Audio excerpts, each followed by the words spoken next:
Fala pessoal, tudo bem com vocês? Estamos aqui então para dar continuação ao nosso estudo da termodinâmica na disciplina de princípios de forma e transportes. Na aula passada nós conceituamos então a questão do que é temperatura e do que é calor, né? E também vimos a questão das dilatações térmicas com ênfase ali na dilatação linear, tá? Então nesse pré-aula a gente vai estar abordando, tá? A dilatação linear ainda, vou estar discutindo os exemplos que eu dei no final da aula, que ficaram tanto quanto corridos, tá? Ou dependendo da turma eu nem cheguei a citá-los, tá? E a gente vai falar então da dilatação superficial, volumétrica, né, para sólidos, e falar da dilatação de líquidos, tá? E depois a gente vai começar a falar ali então dos gases, tá? No nosso momento síncrono, tá? Então, nosso pré-aula, dilatação térmica, bora lá, tá? Então, o primeiro problema que nós tínhamos, né, na verdade, o problema que nós tínhamos conceituado na aula passada, ele referia-se à dilatação térmica dos sólidos, né? É um fenômeno importante em diversas aplicações de engenharia, como construções de pontes, prédios e estradas de ferro. Considere o caso dos trilhos de trem serem de aço, cujo coeficiente de dilatação é alfa, 11 vezes 10 a menos 6 graus Celsius a menos 1. Se a 10 graus Celsius o comprimento de um trilho é de 30 metros, de quanto aumentaria o seu comprimento se a temperatura aumentasse para 40 graus Celsius. Né? Então, um caso aí de dilatação linear. Tá? Então, o nosso ΔL, né, a nossa variação de comprimento, vai ser dada pelo comprimento inicial vezes o coeficiente de dilatação vezes a variação da temperatura. Tá?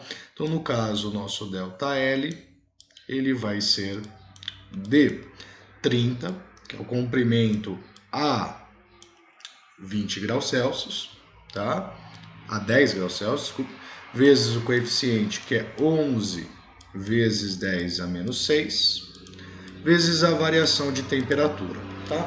Variação de temperatura é a temperatura final menos a temperatura inicial, tá? Então ele está em 40, né? Ele foi para 40, ele estava em 10, ou seja, ele sofreu uma variação positiva de 30 graus Celsius, tá? Então a nossa variação, nosso ΔL, vai ser igual a, tá? Vou pegar aqui a nossa calculadora, teremos então 30 vezes 11 vezes 30 e elevado a menos 6, que é o 10 elevado a menos 6. Então, 9,9 vezes 10 a menos 3, né? Ou seja, 0,0099 metros, né? Então, cerca aí de 1 centímetro de dilatação com essa variação. Tá? Lembrando, né, que a variação, né, a dilatação, que é a variação de comprimento, ela é diretamente proporcional ao comprimento inicial e diretamente proporcional à variação de temperatura. Perfeito? No segundo problema, nós apresentávamos aqui os componentes de uma lâmina bimetálica, né, no caso aço e zinco, tá? Cujos coeficientes de dilatação linear desses metais são 1,2 vezes 10 a menos 5 graus Celsius a menos 1 e 2,6 vezes 10 a menos 5 graus Celsius a menos 1, tá? Então, o do aço e o do zinco, tá?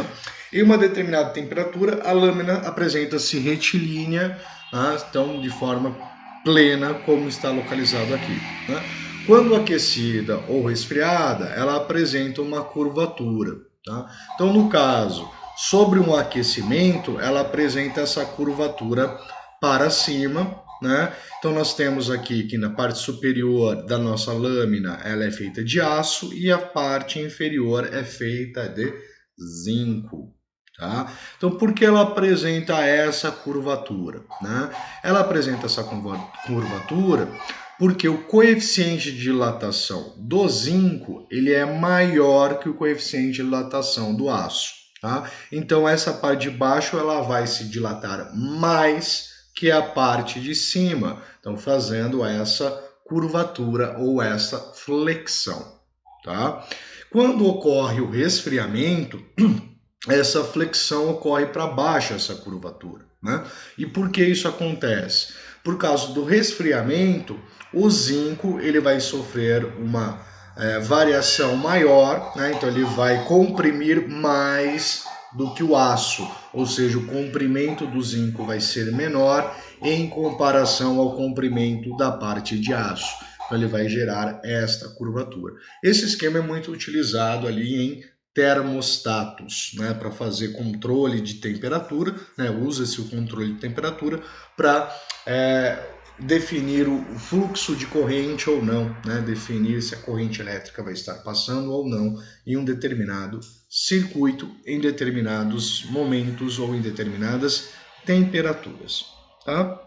Então, vamos lá para dilatação superficial, tá, gente? O que se trata a dilatação superficial? Tá? A dilatação superficial ela vai ocorrer, então, em duas dimensões do corpo, tá? Então, considerando ali dois eixos, o eixo horizontal e vertical, né, ou largura e comprimento, né, vai se tratar sobre uma área, sobre uma superfície. Tá? Então, uma certa placa a uma certa temperatura, ela apresenta certas dimensões, né? E quando ela é aquecida, ou seja, ela recebe calor, né? Houve a variação de temperatura, ela vai gerar esta dilatação, aumentando a sua área. Tá? Note que se a gente levar em consideração um buraco no meio dessa chapa, tá? Tanto a chapa quanto o diâmetro desse buraco vão também aumentar, tá? Então eles dilatam da mesma forma, certo? Agora, como a gente determina essa dilatação superficial, tá? A dilatação superficial, ela vai apresentar uma constante de proporcionalidade, assim como a linear, e essa constante é chamado de beta, tá? Então, chamado de coeficiente de dilatação superficial. Tá? Então, a nossa variação de área, ou seja, a dilatação superficial, depende do material que constitui o corpo. Cada corpo apresenta, então, um coeficiente de dilatação superficial. Tá? E nós temos que esta variação, né, essa dilatação, ela vai ser dada pela área final menos a área inicial, o que vai gerar para a gente que essa dilatação superficial é igual à área inicial vezes o coeficiente beta, tá? Vezes a variação de temperatura, sendo então diretamente proporcional à área inicial e à variação de temperatura. Tá? Quanto maior a área inicial, maior a dilatação, quanto maior a variação de temperatura, também vai ser a maior a variação, né? A dilatação que essa superfície vai sofrer. Tá? Bom, conceituarmos algumas situações onde ocorre a dilatação superficial e o que ela pode estar gerando, né? Então aqui nós temos alguns exemplos de calçadas que, claro, não é somente pela dilatação, né? Pode ter ocorrido aqui um aprofundamento do solo, tá? Pode ter uma elevação do solo, as próprias raízes dessa árvore, né, ao crescerem podem ter gerado essas rupturas, tá? Mas também pode ser causada essas quebras, rupturas dessas placas de concreto pelas dilatações, né? Normalmente não se leva em consideração um espaço para que ocorra a dilatação dessa superfície e elas acabam estourando, né? E acabando ali então com a calçada. Isso normalmente é erro de projeto, tá? A mesma coisa se vê, tá, em pisos, eu devo ter comentado com vocês, eu já vi isso acontecer em casa, tá? A dilatação, o aumento da temperatura foi tão grande, né? A transferência de calor foi tão grande que a temperatura avariou muito, né? E isso gerou uma dilatação onde que os pisos começaram a se soltar do chão, literalmente a saírem sozinhos, né? No caso da minha residência aconteceu deles pularem, né, estourarem, né, subirem cerca de 1 metro de altura, pedaços e lascas desses pisos. Tá? E outras situações, por exemplo, mesmo em rodovias. Tá? A dilatação pode ser tão grande, né, que você pode ter uma dilatação da camada asfáltica, tá, gerando essas lombadas devido a essa dilatação superficial. Tá? Agora é importante, como a gente consegue o nosso coeficiente de dilatação superficial, ou seja, nessa dilatação em duas dimensões? Tá? É bem simples. Na verdade, a gente não utiliza um coeficiente de dilatação superficial. Tá? O coeficiente de dilatação superficial ele é o dobro do coeficiente de dilatação linear. Tá?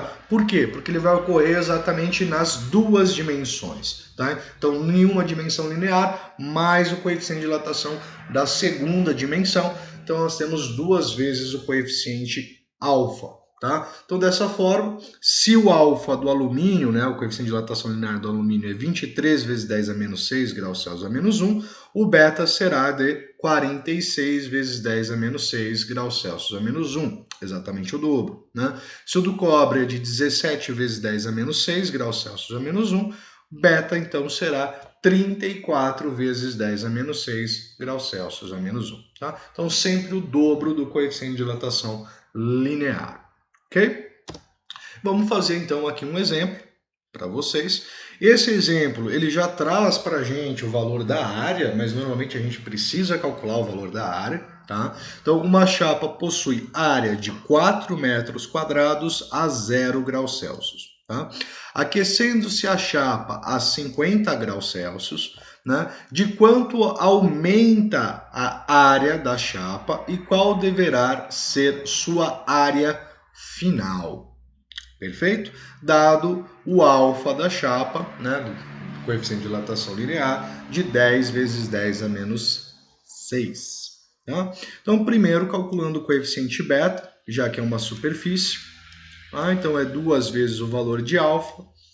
Então, nesse caso, nós temos 20 vezes 10 a menos 6 graus Celsius a menos 1, poderia também estar escrevendo 2 vezes 10 a menos 5.